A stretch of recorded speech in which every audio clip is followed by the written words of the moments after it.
Hi everyone, my name is Ava and I'm an American living in the Netherlands, and today I wanted to bring you along my day with me so that I can show you how my life has changed in little practical ways.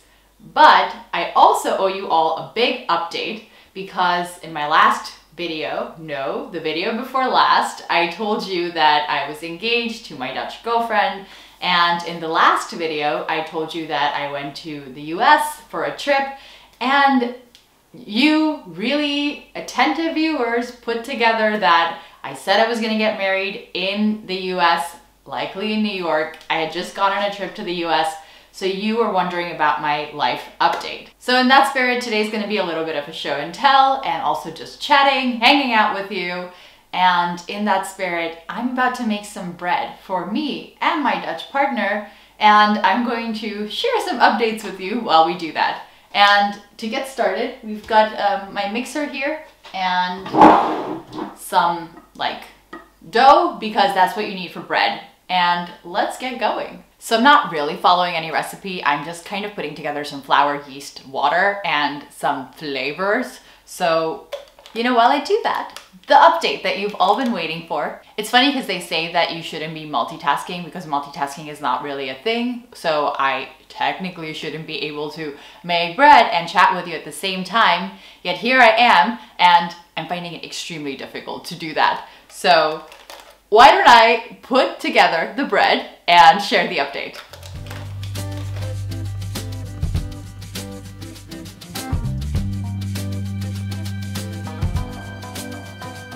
But okay, I won't keep you all waiting any longer. I am just gonna share my update with you while the bread just does its thing. And that is that indeed, my girlfriend and I got married, so we are now wives. I still don't like the sound of that. We are now legally wed, and that is pretty great. We did indeed get married in the US, in New York City, in City Hall, which if you had asked me when I lived in the US how I envisioned getting married, I would have said getting married in New York City Hall. I expected to be getting married there. That's kind of always what I thought because, some people want the big wedding and the big celebration, want to do it with a lot of people, which is also great. And I think for me, given my personality and what I'm like, that's what I envisioned. I sort of envisioned just going there on a random day during the week and signing the paperwork.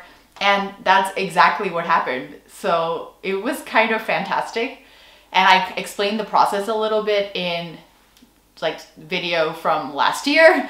And it was exactly what we expected, except the cool thing was you enter into this building, but the inside is pretty practical. It's not particularly beautiful. And when you actually go in to do the ceremony and also get the marriage license, you sort of have to go through security check, and it really felt like being at the airport. So that was pretty funny, because you're going to get married and then there you are going through security. So we really enjoyed that because it was just different and it kind of adds to the nerves, and it's good to have a little bit of excited nerves before you do this big thing. And the exciting thing is, or at least what I really liked, and I know my wife did too, that when we went into the building, it wasn't just us. There were so many other couples there. I want to say about 8 to 10 other couples, at any given point, sometimes fewer. So one morning when we went in, because we had to go in twice, it was, I think there were 6 others at some point. So it varies. It was never more than 10-ish couples in the hall, and it was a pretty big hall.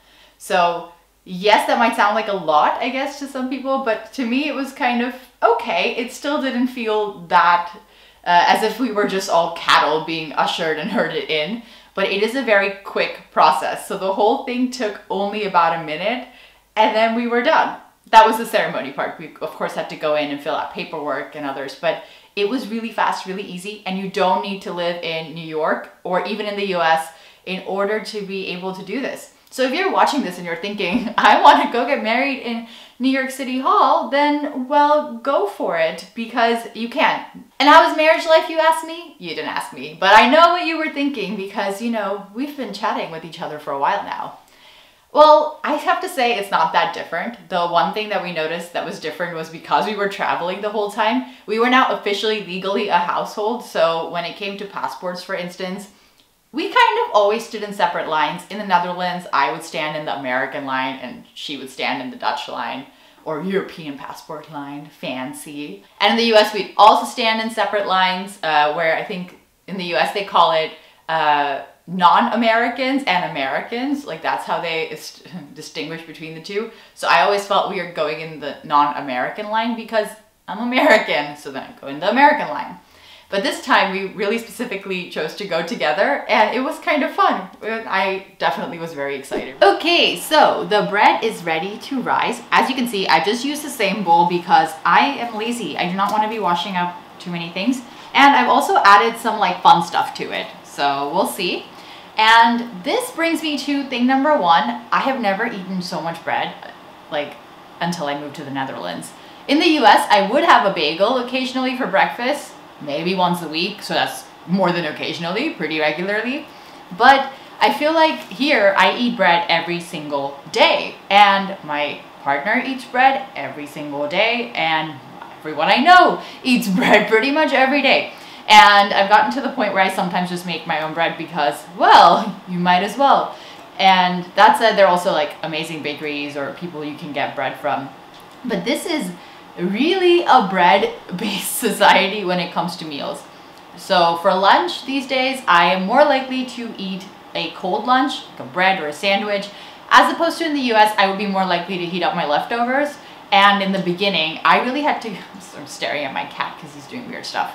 But in the beginning, I really had to get used to this because I was just so used to having leftovers for lunch the next day, and that was totally fine. Or sometimes I would even make a warm meal, like a nice pasta for myself, and like a hot pasta, not like a pasta salad type situation. And now I just don't do that. And it's gotten to the point where I enjoy eating leftovers less because I've just gotten so used to that cold lunch. And that can change in such a short period of time. Anyway, I'm excited to see how this baby will be for lunch. Okay, so another thing is that I will be putting this near the oven because I kind of turned it on so that it gets a little warm, and then I'm going to be putting the bread to rise like next to the oven so that it has a warmer spot. Because in the US, I think I always left my heating on at like 70 degrees Fahrenheit. What is that, like 22 degrees Celsius or something like that? So pretty high, and I know that once I started dating my partner, I started doing less, but it was always pretty high. So my apartment would always be warm, and I never had that problem when I was baking. But here, I find like Dutch people don't really mind having their temperature on pretty low. So my temperature is on 16 degrees right now, and I'm just fine. But the bread will not be. The bread will not survive these Dutch temperatures. And actually, interestingly enough, I've had a lot of Americans comment on my Instagram asking me about, well, Dutch culture, which I really enjoy. And then one of the things they asked me was, well, I heard that in the Netherlands, you sleep with like 65 degree Fahrenheit at night, which I think is like 17 or 18 degrees Celsius. I'll put the exact number here. And I remember checking to see what we do, and it is lower than that. So we put our temperature on at 15 degrees at night because we always sleep under a thick duvet. And I think most Dutch people, from what I've heard like on TV or, you know, heard from people around me, is that they also do the same, where they really like to have the temperatures down at night. Many people even sleep with the window open, including my girlfriend, although it is really cold now. We live in a pretty drafty apartment, so in this apartment she doesn't do it because the air comes in anyway. But it was always the case that she would love to have the window open at night, and it just felt so weird because it's freaking cold. But now I'm used to it, sort of. Like, I just put on thick sweaters. So I'm about ready to get started with my day while the bread does its thing. And as I brewed myself a cup of coffee, I thought this is exactly the stuff that I'm talking about that I don't get to share if I don't bring you along my day with me. So this cup of coffee, as you can see, has a nice layer of foamy milk on top. And you've probably seen that in my videos that I've been filming here in the Netherlands. Now in the US, I was so used to drinking black coffee and just straight up black coffee, filtered coffee. And I've noticed that in the Netherlands, at least the people around me, also drink a lot of lattes or cappuccinos, so a lot of foam milk and espresso. And that's interesting because in the US, I feel like people are more likely to drink black coffee or maybe filtered coffee with milk and not espresso. So that is a big difference. I have definitely become more of an espresso girl here. Okay, so it is afternoon now. I have just spent the last several hours working because I have to work. I just wish my life in Europe could be like walking around the streets and drinking coffee all day, but you know, that's life. I like my job though, so I'm not complaining too much. But I'm not saying that nothing happened while I was working, because check her out, the bread is ready. And we have something nice ready to go for lunch. Look at it. Oh, that hollow sound, I just love it. Hope this inspires you to bake if you feel like baking and that was one of your New Year's resolutions maybe and you kind of lost touch. Look at that.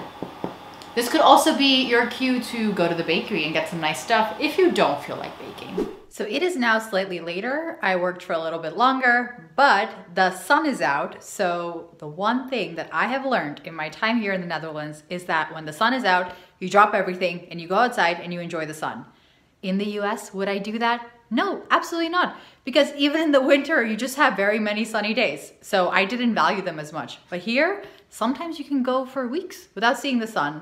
And today is not one of those days. So I'm going to be going outside for a walk and you will see everyone's gonna be out and about. I'll bring you along.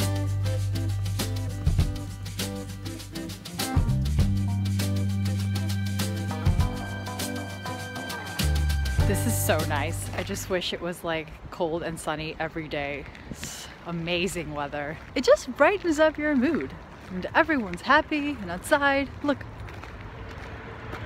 see like lots of traffic and people moving. There are people walking their dogs, like the dogs are walking them. I don't know, like the dogs aren't on the leash, they're their own people, but everyone's having a good time. So I feel like this shows that like moving abroad really helps you evaluate the everyday things that you do, and instead of just doing them where they become routine, you really stop to think about, hey, how can I do this differently because other people around me are doing it differently. So it makes life just more entertaining, more of an adventure.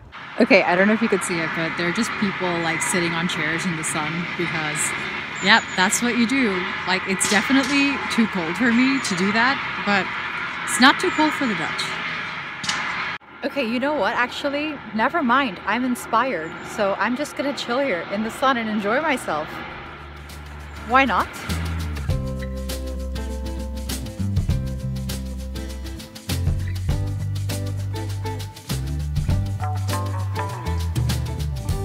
Oh my god, I take it back. It is sunny enough that I have to put on my sunglasses, but it is not that cold in the sun. It is amazing. I would just never imagine myself living my life like this, doing this a couple of years ago. It's wild. Also fun, this is what a Dutch mailbox looks like. That one has seen better days, and it looks like it was loved by the public, to say the least. So yeah, it's funny because when I had just moved to the Netherlands, I always had trouble like recognizing mailboxes just because I was used to the blue American ones. But now I definitely notice them. I'm now on my way to the movies, but I just had to show you my favorite part of Utrecht. Look at this, isn't it beautiful? So I am on my way to a art house cinema, which is kind of where you see the artsy movies, the indie films. And I would say I've never done this as much as I did that back in the US. There are art house indie film theaters in the US as well, but I just never did it as much. I think having a Cineville kind of motivates you to go more here, but also Utrecht just has a couple of cute ones that are all centered in the center, so they're pretty easy to get to.